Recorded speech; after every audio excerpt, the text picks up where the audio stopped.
నెలాఖరులోపు 4,50,000 ఇందిరమ్మ ఇండ్లను ఫైనల్ చేస్తామని అన్నారు మంత్రి పొంగులేటి శ్రీనివాసరెడ్డి. సీఎం రేవంత్ ఆదేశాల మేరకు 9,872 మంది చెంచులకు ఇండ్లు ఇస్తామని అన్నారు. సిద్దిపేట జిల్లా హుస్నాబాద్లో మంత్రి పొన్నంతో కలిసి పర్యటించారు పొంగులేటి. ఈ నెల 27 లోపు 6,000 లైసెన్స్డ్ సర్వేయర్లను ఫైనల్ చేసి 3 నెలల పాటు ట్రైనింగ్ ఇస్తామని అన్నారు పొంగులేటి.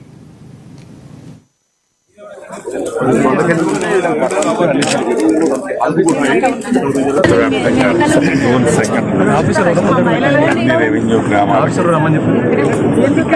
ఎంఆర్ఓ స్థాయి అధికారులు ఈ భూభారతి 2025 చట్టాన్ని ఇంప్లిమెంటేషన్ కోసం గ్రామ స్థాయిలో సమస్యలు ఏవైతే ఉన్నాయో ఈ సమస్యలు పరిష్కరించే దిశగా టేక్అవుట్ చేయడం జరిగింది. ఆగస్టు 15 వీలైనవి జటిలమైన సమస్యలని శాశ్వతంగా పరిష్కరించే దిశగా ఈ భూభారత చట్టం ఏర్పాటు చేయడం కానీ పరిష్కరించే దిశలో అదే దిశలో ప్రయాణం చేస్తుంది.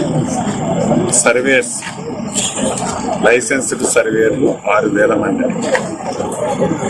ఈ నెల 27వ తారీఖు నాడు ఫైనల్ చేస్తాం. 3 నెలలు వాళ్ళకి ట్రైనింగ్ ఇచ్చి ప్రతి రెవెన్యూ మండలానికి సుమారు 8 మంది తగ్గకుండా సర్వేర్లు కూడా ఏర్పాటు చేస్తారు.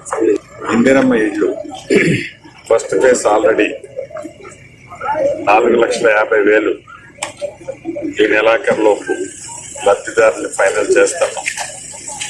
ప్రత్యేకంగా చెంచులు వారి ఉపతెగలకు సంబంధించి రాష్ట్ర వ్యాప్తంగా ఉన్న 9,872 మందికి ఫుల్ ప్లెడ్జ్లో ఇందిరమ్మ ఇళ్ళు ఇవ్వాలని గౌరవ ముఖ్యమంత్రి గారు నిర్ణయం చేయడం జరిగింది.